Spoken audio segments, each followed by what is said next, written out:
Le grand dialogue. Sigika Foba. Le grand dialogue, l'émission de débat du studio Tamani sur votre radio. Chenibero. Halud Mauni. Cheniberi. Sigika Foba. Le grand dialogue. Le grand dialogue. Mesdames, Messieurs, bonsoir. Nous sommes vendredi 9 octobre 2015. Bienvenue à cette émission et merci de nous recevoir chez vous. Le Grand Dialogue réfléchit aujourd'hui sur 3 thèmes avec les journalistes invités à cette émission. La mission donc des administrateurs à Kidal, une première mission depuis mai 2014. Également, sujet de cette émission, la recrudescence du paludisme dans le pays, la suite du drame de Mina, lourd bilan pour le Mali, plus de 100 morts parmi les rangs des pèlerins maliens donc à Mina le 24 septembre dernier. Alors, nos journalistes invités, Célia Dalmeida du journal du Mali.com, Amadou Diallo du journal L'Essor et nous aurons très probablement Ibrahim Ouattara de Prestige News. Merci à vous et merci pour votre disponibilité. Je suis Famoussa Sidibé, Mamadou Ouattara est à la technique. Studio Tamani. Des techniciens donc du gouvernement du Mali, accompagnés des membres de la CEMA, se sont rendus ce mardi à Kidal. Selon la délégation, l'objectif de cette mission est d'évaluer les besoins des populations de Kidal dans le domaine de l'éducation, de la santé, de l'électricité et de l'eau, afin donc de les appuyer dans les différents secteurs. Alors la santé donc des questions de santé donc qui secouent beaucoup cette région de Kidal. Célia, quel sens peut-on donner à cette visite première du genre depuis le début de l'année? C'est une très bonne nouvelle, je pense, et pour les populations de Kidal et pour le Mali tout entier, parce que, comme vous l'avez dit, depuis 2014, l'État malien n'était plus présent et personne n'osait s'y rendre, en fait. Et donc, le fait que, en plus, ce soit une délégation d'administrateurs, mais aussi de la CMA qui se soit associée, ça montre, je pense, que les lignes bougent et qu'il y a une volonté manifeste d'aller vers un retour de l'État du Mali dans cette région-là et tous ses corollaires, c'est-à-dire une école, une santé, etc. On avait promis la rentrée aux enfants de Kidal, donc je pense que les choses sont en bonne voie pour que ce qui était à l'état de souhait passe à l'état de réalité et que la vie, la vraie vie, puisse reprendre à Kidal.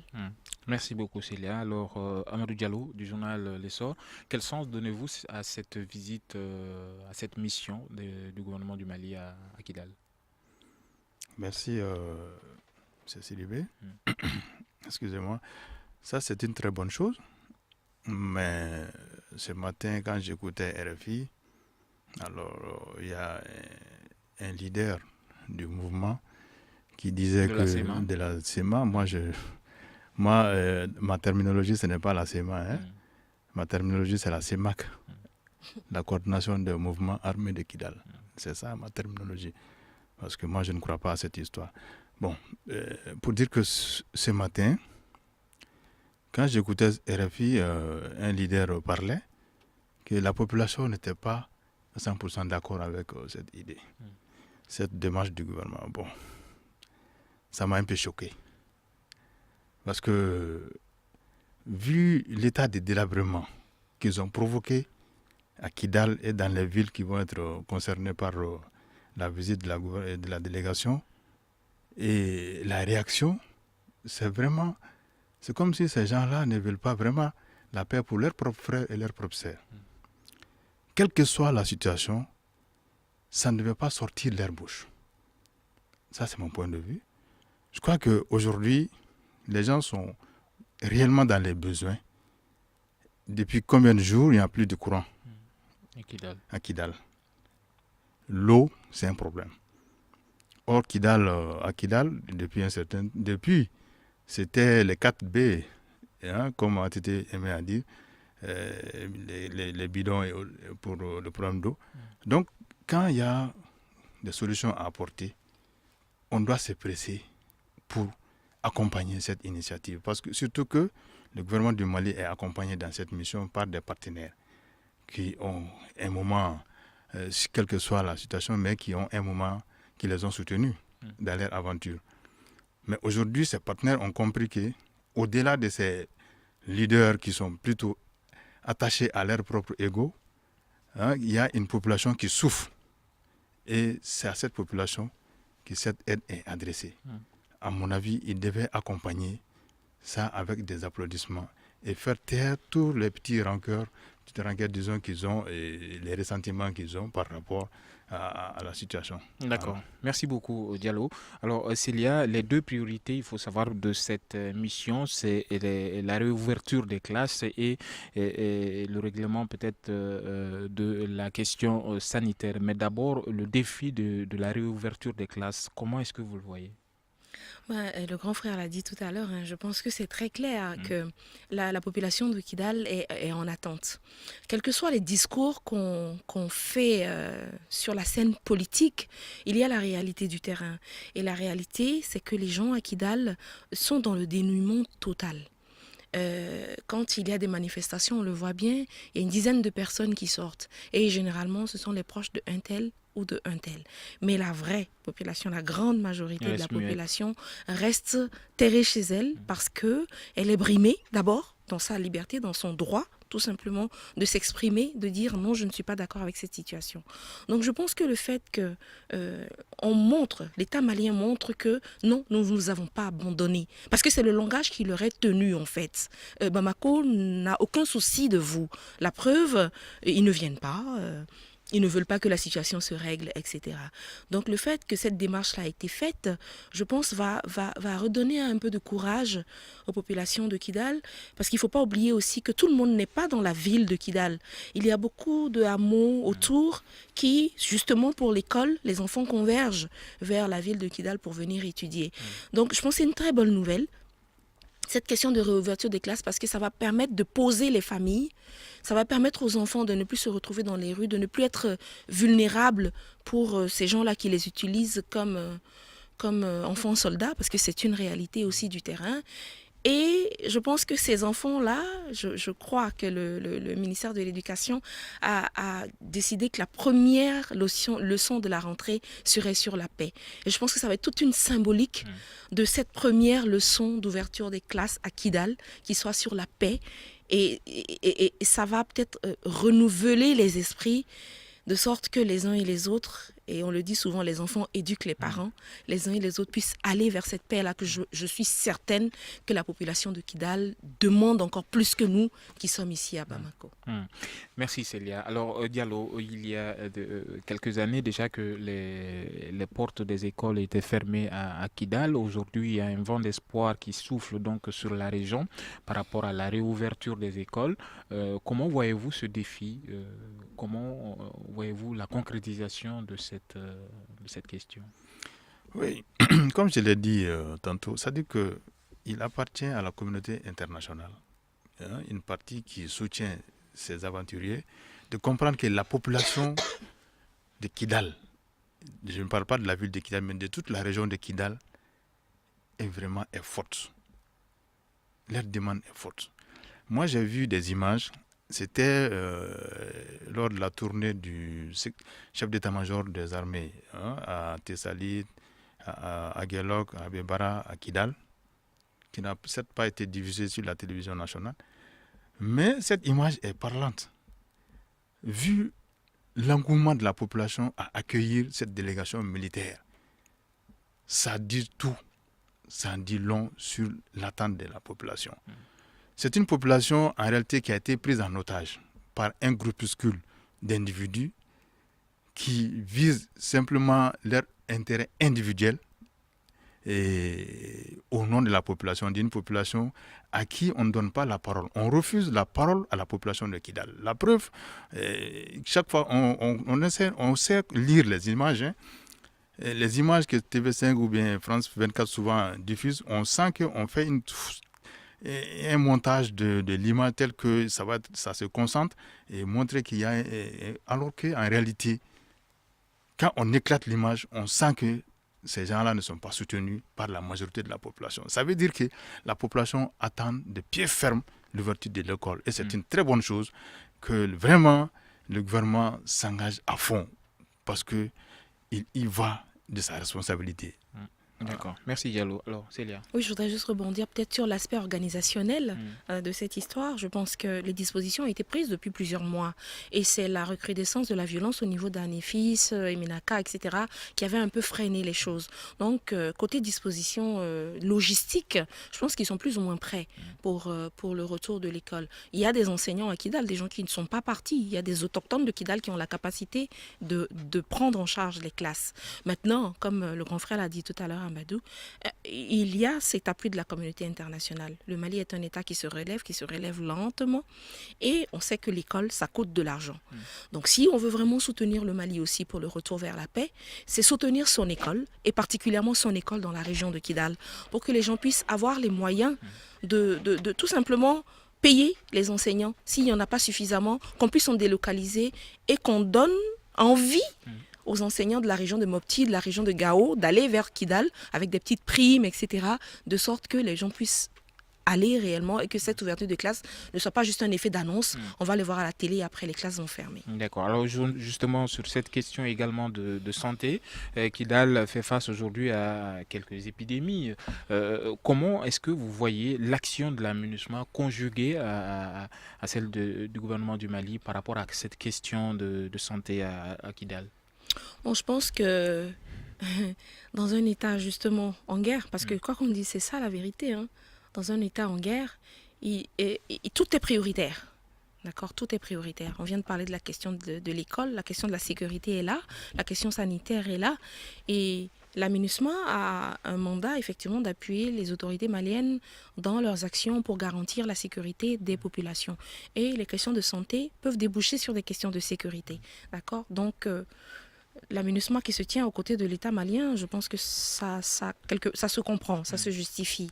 Maintenant, encore une fois, ne laissons pas notre destinée entre les mains de quelqu'un d'autre. Donc c'est à l'État malien de prendre ses responsabilités et de se dire, bon voilà, dans la partie nord de mon pays, qui en plus n'est pas complètement sous ma coupe, voilà, il y a une situation de crise sanitaire. Et que ce soit les autres qui viennent en appui, pas l'État malien qui vient appuyer les autres qui sont en train de travailler sur le terrain, mais que ce soit les autres qui viennent en appui au gouvernement du Mali pour que cette question sanitaire soit prise en charge, parce que ça peut être encore un argument pour les ennemis du Mali, pour dire voilà, la situation qui se dégrade et puis on ne s'occupe pas de vous. Donc c'est une situation à prendre rapidement en charge et sous la tutelle du gouvernement du Mali. D'accord. Alors nous allons poursuivre cette question de santé avec la recrudescence du paludisme partout au Mali, juste après quelques secondes de pause. Vous écoutez Studio Tamani, votre avis nous intéresse. Écrivez vos commentaires et suggestions sur la page Facebook et dialoguez avec nous. Studio Tamani, c'est aussi les réseaux sociaux. Studio Tamani, c'est notre site web, c'est notre page Facebook et notre compte Twitter pour vos réactions qui sont d'ailleurs les bienvenues par rapport à cette question que nous allons donc entamer, la question de la santé, le paludisme qui est en nette augmentation au Mali, plus de 200 000 cas supplémentaires cette année par rapport à l'année dernière. Alors comment est-ce qu'on peut évaluer cette recrudescence du paludisme, Amadou Diallo? Bon, comme le gouvernement même dans sa déclaration a dit qu'il n'y a pas de feu en la demeure, alors on reste derrière cette fête d'optimisme. Parce que c'est quand même 200 000 cas, plus de 200 000 cas. Mais ils ont, dans le communiqué, en tout cas qu'ils nous ont fait parvenir, il n'y a pas de feu en la demeure. Donc je suppose que la situation est sous maîtrise. D'accord. Voilà. Alors, Ibrahim Ouattara de Prestige News a fait son entrée dans ce studio durant la pause. Alors, Ibrahim, comment est-ce que vous évaluez ce communiqué du gouvernement et cet état de fait de plus de 200 000 cas supplémentaires de paludisme cette année? Merci. Je remercie également les auditeurs tous les auditeurs qui nous écoutent. Bon, de Studio Tamani. De Studio Tamani, voilà. Bien sûr. Je partage bien l'avis du grand frère. Vous savez, le gouvernement, c'est son devoir. C'est son devoir d'apaiser un peu les tensions pour ne pas que les gens, je vais dire tout de suite, pour ne pas affoler la population. Il y a l'OMS qui dit que le seuil d'épidémie n'est pas atteint. Oui, écoutez, moi je parle de mon gouvernement en fait. Voyez-vous, en ce qui concerne l'OMS, on viendra là-dessus. Voyez-vous, c'est le devoir du gouvernement aujourd'hui de faire comprendre à la population de ne pas s'alarmer en fait. Et cette situation de paludisme, ça arrive, c'est pas la première fois dans le monde. Voyez-vous, juste pour couper court, dire il faut qu'on arrive à pallier à cette épidémie très rapidement. Et je suis sûr et certain que le gouvernement malien trouvera les moyens pour pallier à cette épidémie. Alors, pour la ville de Bamako, peut-être pour entamer avec vous, Célia, c'est plus de 26 000 cas détectés à Bamako. Comment voyez-vous de façon générale l'augmentation du palu?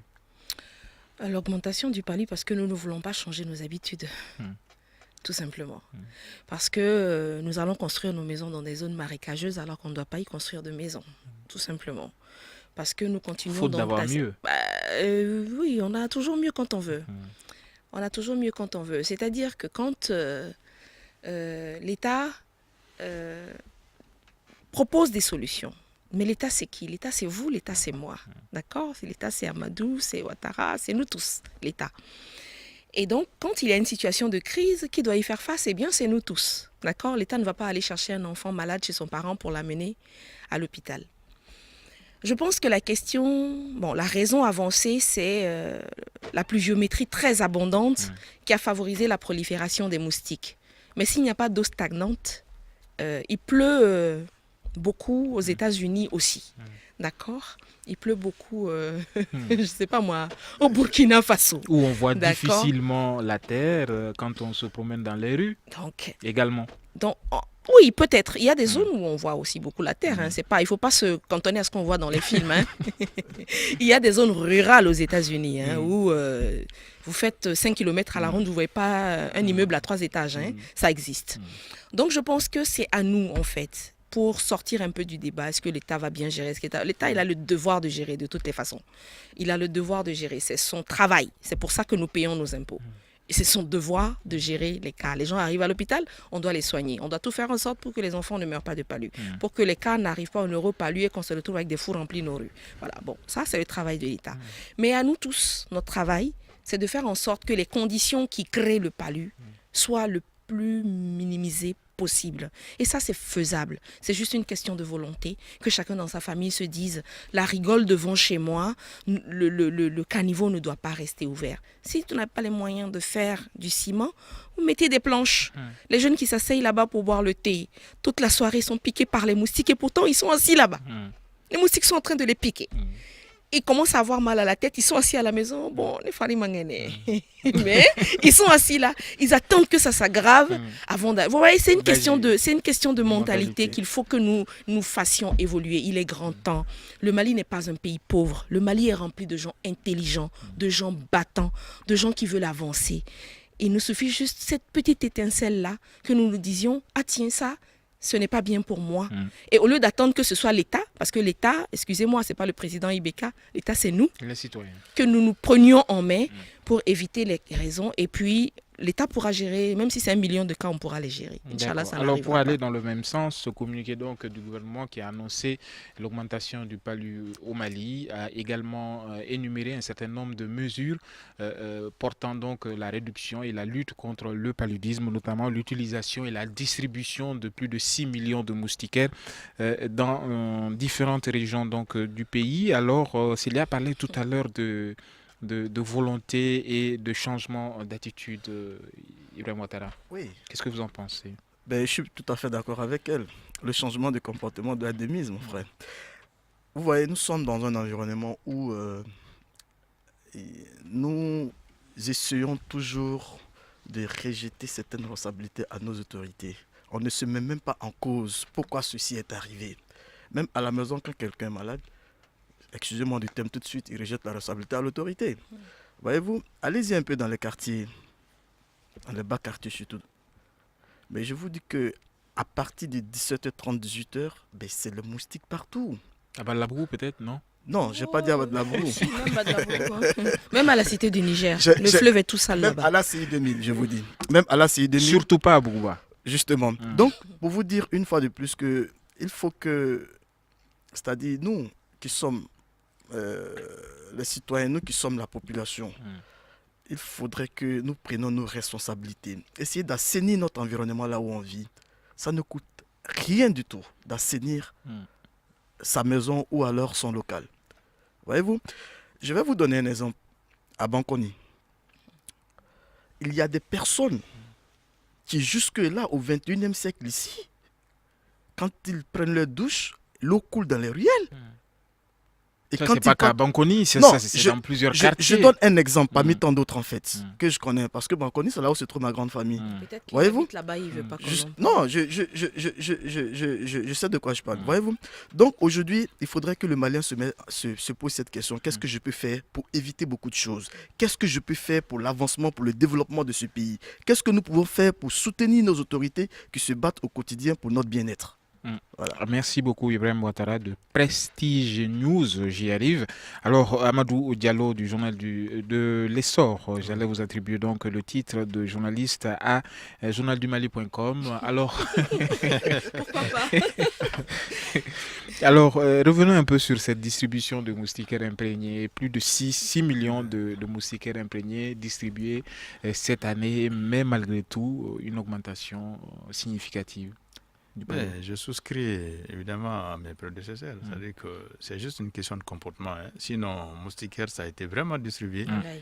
Et même moi, je l'ai reçu. Voilà, moi je l'ai reçu. J'ai même triché un peu avec les distributeurs pour ajouter. Vous dénoncez en direct. Voilà, donc c'est pour dire que... C'est de bonne guerre. C'est pour dire que vraiment... Ce que les citoyens doivent comprendre, l'État crée les conditions. Mais maintenant, profiter, ça c'est le comportement individuel. Moi, il y a une rue à Banankabuku, notamment la rue On va toucher tous les quartiers de Bamako. La rue qui fait face à Blomba. Il y a de cela 5 ans, cette rue était impraticable, même en saison sèche. Mais les habitants de la rue se sont organisés, ils ont cotisé. Chaque famille a cotisé, a mis 10 000 francs dans la cagnotte. Et puis, il y a eu une bonne volonté qui est venue compléter. Du bout en bout, ils ont mis des gravats dans la rue. Ensuite, les jeunes se sont organisés, ils ont creusé un caniveau. Donc, voyez-vous, c'est juste une question de volonté. Il faut que les gens comprennent que d'abord, la première responsabilité incombe à nous-mêmes. C'est notre portefeuille qui en dépend. Si chacun balayait devant sa porte. Comme la rue de Madame Propre, qui est restée dans le vocabulaire du commun des Maliens, en tout cas de Bamako, c'est dire qu'il faut que les gens comprennent que d'abord, il faut agir pour soi-même et par soi-même. Et c'est là la clé de la réussite. D'accord. Célia. Et puis la moustiquaire, ce n'est pas forcément la solution parce que mes parents Sidibé, ils se couvrent avec la moustiquaire. Alors, il faudra aussi leur montrer comment ça s'utilise. Ça, c'est une attaque frontale. Ok, justement, sur cette question de moustiquaire, les hommes, c'est les hommes ou c'est les femmes qui sont le plus réfractaires à l'utilisation de la moustiquaire, Célia? Je pense que c'est pas vraiment une question de genre, c'est plus une question, c'est dans la tête en fait. Beaucoup de gens aujourd'hui vous disent je dors pas sous la moustiquaire parce que je me sens oppressée.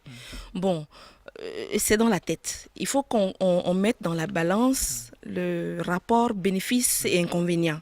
Voilà, si vous êtes un tout petit peu gêné, mais ça permet de vous d'économiser. Si le lit est assez large, il n'y a pas question de toucher. Même si c'est sur la natte, Et puis, il faut savoir l'attacher. C'est pour ça que je dis il faut apprendre aux gens à utiliser. Tout est mal. Tout n'est pas de donner la moustiquaire. Il faut savoir utiliser la moustiquaire. Je le dis en rigolant, mais je vous assure que moi, j'ai vu plusieurs fois dans les rues de Bamako, les gens qui se couvrent comme une couverture avec la moustiquaire et ils pensent qu'ils sont protégés. Vous voyez, quand ils auront le palu, ils seront tout étonnés.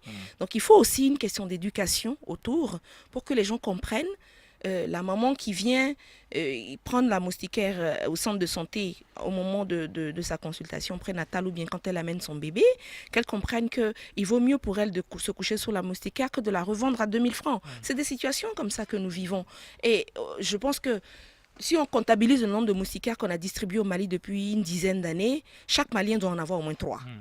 Si on comptabilise. Donc, ce n'est pas le manque de moustiquaires, c'est l'utilisation de la moustiquaire. Et ce n'est pas les hommes, ce n'est pas les femmes, c'est peut-être les mamans, peut-être travailler plus sur les mamans pour qu'elles obligent surtout les enfants, les petits-enfants à dormir parce qu'ils sont plus vulnérables et les personnes âgées à dormir sous la moustiquaire. Et puis, au fur et à mesure, dans Les la tête, mentalités voilà, ça peuvent va évoluer. ancrer ça en eux. Merci beaucoup, Célia. Alors, Amadou Diallo, concernant le traitement du palu, pensez-vous que cela est accessible aujourd'hui aux Maliens moyens? Bon, Les thérapies. il ne faut pas oublier que le gouvernement a pris l'initiative sur lui de rendre le traitement gratuit, de rendre les femmes enceintes et les enfants de moins de 5 ans. Et ça coûte une fortune. Hein. Bon, au-delà de ça aussi, il y a aussi le traitement disponible au niveau des CESCOM, des centres de santé communautaires. Simplement, je ne vais pas faire la mauvaise campagne pour les cliniques, mais d'abord, la communauté utilise très peu les moyens que l'État met à disposition. Moi, je fais confiance entièrement au CESCOM. Même ma fille, présentement, souffre un peu de palu. Première destination, le CESCOM de 1008 logements. Je commence toujours par le centre de santé de référence. Je commence toujours par le centre de référence. Ensuite, moi, je fréquente rarement les cliniques. Pas parce qu'elles ne sont pas compétentes, et pas parce que par manque de moyens. Mais je fais confiance aux structures publiques parce qu'il y a les spécialistes qui sont là, qui travaillent. Qui ont été formés pour ça et qui s'adonnent à fond. C'est aussi une pyramide. Hein. Le plateau sanitaire, c'est une pyramide. C'est d'abord les ASACO, ensuite les centres de santé de référence pour ensuite en arriver aux hôpitaux. Voilà. Il faut que les gens utilisent les moyens qu'on met à leur disposition, qu'ils fassent confiance. Ce sont nos parents, ils savent travailler. Et quand ils font des erreurs, il faut leur dire. Moi, je n'hésite pas à crier sur le médecin quand il fait mal le boulot, mais je lui fais confiance a priori. Mais simplement, les gens utilisent moins et puis tout le monde est médecin au Mali. Hein, l'automédecine, c'est vraiment développé. Tout le monde est médecin. Quand quelqu'un souffre un peu, il dit il faut aller. Quelqu'un va te dire à côté, il faut aller acheter le sérum, il faut faire ceci, il faut faire. Je dis non, il faut éviter ça. D'accord. Il y a des gens qui sont formés, qui ont été formés sur nos moyens, parce que ce sont nos impôts qui les ont formés, et il faut les faire travailler, c'est tout. D'accord. Voilà. Alors, Ibrahim Ouattara, question thérapie, accessibilité du coup aux Maliens moyens. Oui, contrairement à la sous-région, je dis bravo au Mali, parce que je connais très bien la sous-région, j'ai beaucoup voyagé, je suis même tombé malade dans certains pays. Et encore une fois, je profite pour dire merci à nos autorités pour tout ce qu'ils font pour les malades, en tout cas de cette épidémie qu'on appelle le palu. Voyez-vous, comme le grand frère le dit, alors on dit d'éviter le mot épidémie. Bon, pour ne écoutez, pas paniquer. D'accord, je veux dire le palu. Le palu, voilà. Le paludisme. Comme mon confrère le disait tout à l'heure, mon aîné, il faudrait que le Malien, quand il a un petit souci de santé, qu'il parte directement voir les structures sanitaires. C'est très important. C'est très important. On sait qu'aujourd'hui, quand vous êtes un peu souffrant, il y a quelqu'un qui peut venir pour vous dire non, tout de suite, allons-y à la pharmacie ou bien je connais quelqu'un qui peut te soigner immédiatement. Non. Il y a des gens qui sont morts. Professionnels. Il y a des gens qui sont morts, c'est-à-dire de façon banale. Ils sont morts de façon banale. Voyez-vous? Et le paludisme est une maladie qui tue. Ça, il faut le dire. C'est une maladie qui tue. Elle ravage également. Enfin, il ravage. Donc, si quelqu'un présente des symptômes du paludisme, qu'il parte à l'hôpital tout simplement. Surtout les structures publiques, comme le grand frère vient de le dire. Les cliniques, je le suis. Les cliniques, quand vous partez, d'abord la première des choses, d'abord c'est de vous prélever le sang. Et ça coûte une fortune, les analyses. Mais il faut d'abord qu'on sache ce que vous avez. On vous fait l'ordonnance d'abord. Oh, d'accord, voilà. Avec une douzaine de produits. Justement. Et puis après, on dit de faire les analyses. Merci, ma consoeur. Pardon, les médecins. Comment les cliniques vont vivre si vous êtes là à les attaquer? Non, nous ne sommes pas en train de les attaquer, mais nous voulons un changement de comportement de la part de ces personnes. Voyez-vous? Sinon, tout le monde peut se soigner à la clinique si les gens mettaient quand même un petit peu de sérieux.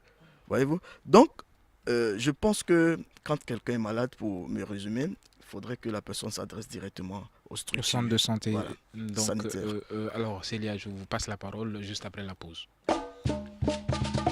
Une réaction, un avis, un commentaire. Réagissez sur la page Facebook de Studio Tamani et restez connectés avec nous.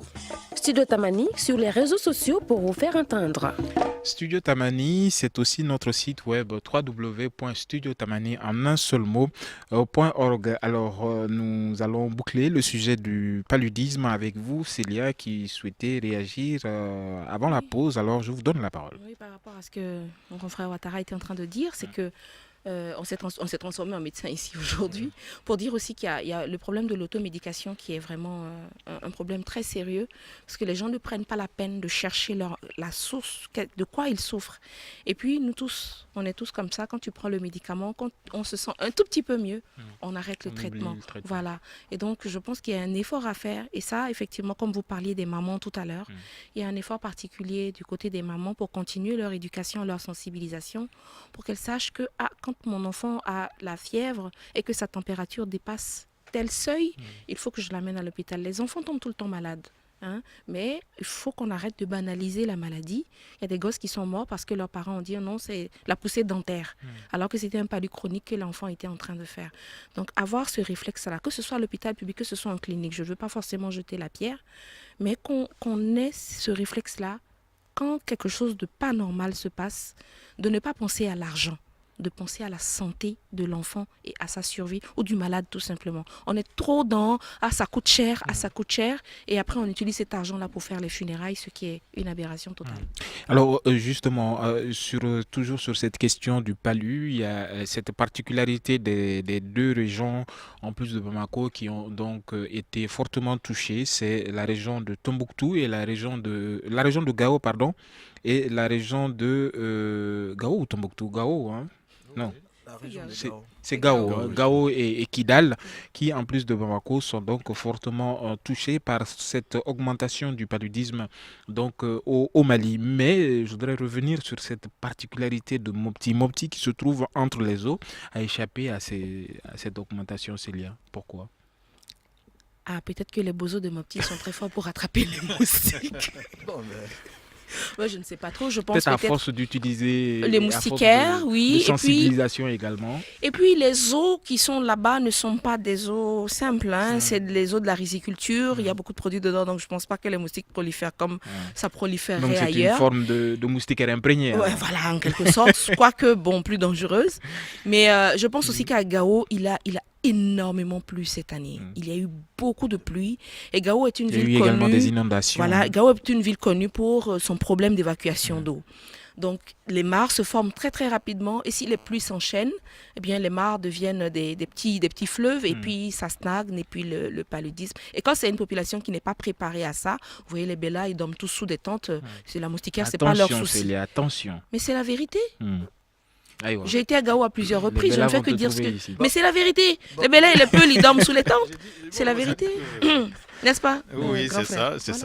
C'est-à-dire que la particularité cette année, c'est que Mopti est déjà habitué à ça, parce que Mopti vit dans l'eau pratiquement. Donc la population est déjà prête. A un réflexe, a développé un réflexe d'autodéfense. Mais par contre, les villes comme Gao, Tombouctou, c'est des zones qui n'est pas tellement connues de palu, les zones de palu. Et donc la population n'est pas... surprendre alors. Voilà, la population n'a pas de réflexe, n'a pas développé le réflexe d'autodéfense, ce qui fait qu'elle a été prise à dépourvu. Donc je crois que c'est juste ça. Alors contrairement à ces régions, Bamako ne peut quand même pas être... surpris de cela. Par exemple, même dans les causeries, les emboutades, par exemple, les gens disent à Nyono, même à 16h, on se fait couvrir de moustiques. Donc, vous voyez, une population comme ça est déjà préparée. Mopti, c'est un peu le cas. C'est comme en Europe, quand on est atteint de palu, il n'y a pas de solution. Voilà. D'accord. Alors, nous allons donc mettre fin à cette question du palu et entamer un sujet moins gai, le bilan donc des pèlerins maliens suite donc à ce drame de Mina du 24 septembre dernier. Le gouvernement qui a annoncé 70 morts et plus de 200 disparus. Aujourd'hui, ce bilan est revu à la hausse par les agences de voyage qui ont donc créé créé un comité de crise qui estime à ce jour à 119 morts le nombre de pèlerins donc, de cette tragédie de Ména à la Mecque le 24 septembre dernier. Alors Célia, comment est-ce qu'on peut être à ce stade-là entre deux informations, d'abord celle du gouvernement et ensuite ces informations qui tombent, 119 morts et plus de 200 disparus? Je ne sais pas. Dans quel état se trouvent les familles? Je n'ose imaginer. Et je voudrais dire vraiment que vous me permettiez de leur exprimer toute ma compassion parce que je ne peux pas imaginer une famille qui, aujourd'hui, 2 semaines après ce drame, ne sache pas si son parent est vivant ou mort. C'est-à-dire que si au moins on dit, bon, ils sont morts, on dit, bon, c'est les martyrs de Ména, les gens vont faire leur deuil.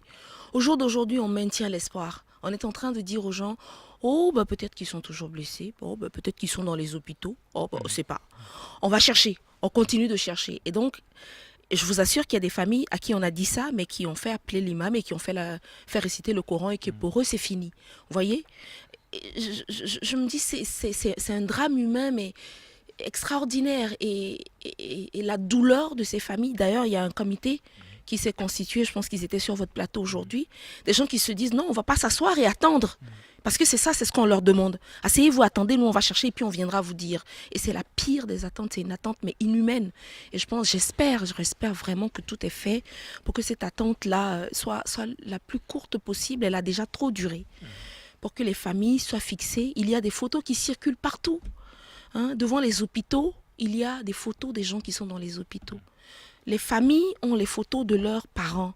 Je ne vois pas ce qui empêche qu'on prenne ces photos, qu'on prenne un avion, qu'on arrive là-bas et qu'on passe hôpital par hôpital et qu'on sache qui est vivant et qui est mort. C'est un travail à faire.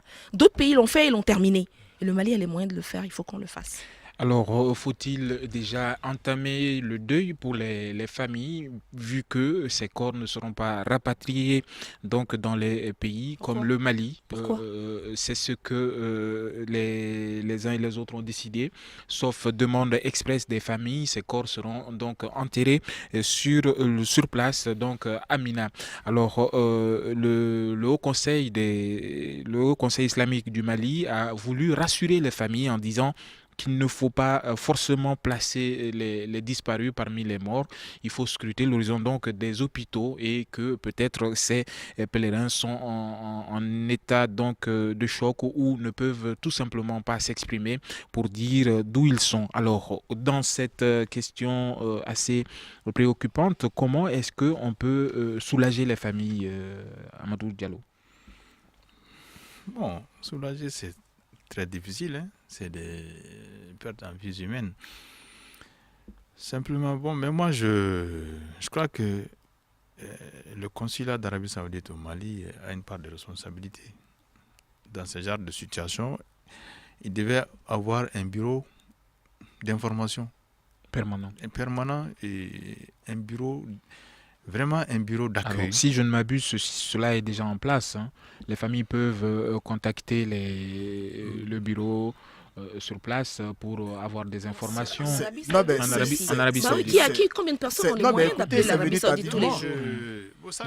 L'Arabie Saoudite est trop loin pour pas mal de gens. Mais des initiatives locales mais existent. Voilà, ça dit que normalement, dans ce genre de situation, il devait y avoir un bureau d'accueil au consulat qui devait orienter les gens, à mon avis. C'est comme ça un État organisé. Mais jusque-là, l'ambassade ici est muette, totalement muette par rapport à la situation. C'est très, très regrettable. Et c'est un mépris impardonnable pour nous, les Maliens, en tout cas pour moi. Parce que les gens sont morts chez eux par faute d'organisation. Alors qu'ils s'assument et qu'ils donnent aux gens le minimum d'informations pour les soulager. Ne serait-ce que parce que l'information, dans ce genre de situation, l'information est aussi une thérapie. Ça permet aux gens également de régler beaucoup de choses, notamment de faire le deuil. Il y a dans les explications, il a été dit que certains corps ont été vraiment totalement décomposés, qui sont même inidentifiés et qui ne peuvent pas être identifiés. Ça veut dire que parmi les disparus, c'est des gens qui n'ont pas été identifiés. Il y a eu des corps Il y a eu calcinés des corps également. calcinés, des corps complètement déchiquetés par les pieds. Vous savez, donc, pour tout ça, là, il fallait y avoir un dispositif d'accueil au niveau de l'ambassade et du consulat. Quand vous dites le consulat à Bamako, voilà, à Bamako. C'est le premier interlocuteur des familles. Maintenant, par rapport aux chiffres, moi, je crois que la semaine dernière, on était là, on a parlé des chiffres. J'ai dit que c'est évolutif et le temps m'a donné raison. Je crois qu'il faut que les gens s'abstiennent à s'abriter derrière les chiffres. Les chiffres sont souvent des pièges. Ça peut nous jouer de sales tours. Donc moi, je préfère les gens se focalisent surtout sur la compassion. Vraiment qu'on ait de la compassion pour les gens qui ont donné leur vie. Bon, la religion... L'espoir n'est pas totalement perdu. Certaines familles commencent déjà à retrouver leurs proches. Voilà, donc, et parmi les disparus. Voilà. Donc, on peut quand même... Ça dit que l'ambassade peut aider les gens à retrouver leurs parents. D'accord. Voilà. Ibrahim Ouattara. Bon, dans cette affaire, il faut dire que l'État a beaucoup traîné les pas. L'État a beaucoup traîné les pas. Moi, je n'ai vu aucun pays victime de cette tragédie où le gouvernement de ce pays a adressé ses condoléances au royaume de l'Arabie Saoudite. Mais ici, ça a été le contraire. D'abord, c'est ce qui m'a écœuré. Mais je vous dis que quand j'ai entendu ce communiqué à la télé, j'ai dit, mais où on va? C'est la fin du monde ou quoi? Mais je ne peux pas comprendre que je suis victime d'une tragédie de la part de quelqu'un qui a été négligente. Et c'est moi la victime qui vais me lever pour présenter mes condoléances à celui qui l'a provoqué. Écoutez, je ne lance pas la pierre. Moi, je pense que l'État doit prendre ses responsabilités. Ce communiqué-là doit être retiré. Le gouvernement doit revenir et puis retirer ce communiqué. Voyez-vous, le Sénégal qui a été victime, le Sénégal n'a pas présenté ses condoléances à l'Arabie Saoudite. Récemment, il y a 4 jours, l'ambassadeur de l'Arabie Saoudite au Sénégal est allé présenter ses condoléances au président Macky Sall. Voyez-vous, pareil au Niger. Le Niger qui est aujourd'hui un pays, peut-être qu'on peut dire qui est dans la même fourchette que le Mali, mais le Niger a mis depuis lors une cellule de crise à la veille même de cette tragédie. Et aujourd'hui, le Niger a rapatrié presque tous ses blessés, sauf ceux qui sont dans des cas critiques. Voyez-vous? Et il y a des hôpitaux qui les ont déjà pris en charge. Au Mali, on était là, on a écouté certains leaders religieux qui sont venus faire le one-man show. C'est-à-dire pour apaiser le cœur, pour dire que non, c'est des martyrs. Non, ce ne sont pas des martyrs. Je vous dis que ce ne sont pas des martyrs. Aujourd'hui, il faudrait que l'État malien mette avec les agences de voyage privées, il faudrait qu'il y ait une enquête. On doit mettre en place une enquête pour déterminer, c'est-à-dire les raisons qui ont poussé cette négligence et qui a coûté la mort à plus d'une centaine de personnes. Alors justement, sur cette question d'enquête, le président Ibrahim Boubacar Keïta s'est adressé à la nation et a demandé donc au peuple de faire son deuil et que la suite donc sera les enquêtes futures seront envisagées, mais après le deuil. Le gouvernement qui a également observé 3 jours de deuil national et une grande prière la semaine dernière par rapport toujours à cette question du drame de Mina. Alors je ne peux malheureusement plus vous donner la parole car cette émission s'achève. Ibrahim Ouattara, c'est la fin. Nous étions sur 3 questions. Donc la recrudescence du paludisme, c'est ce drame de Mina qui, à l'heure actuelle, les agences de voyage, le comité créé donc au sein des agences de voyage estime le nombre de personnes disparues à plus de 200 personnes disparues et le nombre de morts à 119, contrairement à 70 personnes, le bilan officiel du gouvernement du Mali. Il était question également de cette mission du gouvernement à Kidal qui doit donc permettre la réouverture des classes et la mise en service de certains centres de santé. Alors nous étions avec 3 invités, Célia Dalmeida du journal du Mali.com, Amadou Diallo du journal L'Essor, quotidien L'Essor, Trésor et Ibrahim Ouattara de Prestige News. Je suis Famoussa Sidibé. Mamadou Ouattara était à la technique.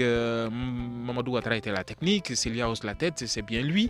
Petit Ndiara à la régie vidéo. Ousmane Diadje Touré a réalisé cette émission. Nous vous disons bonsoir et à très bientôt pour de nouveaux débats. Bonsoir.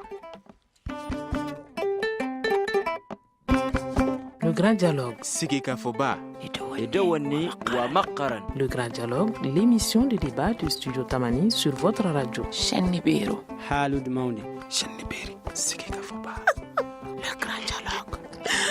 Le Grand Dialogue.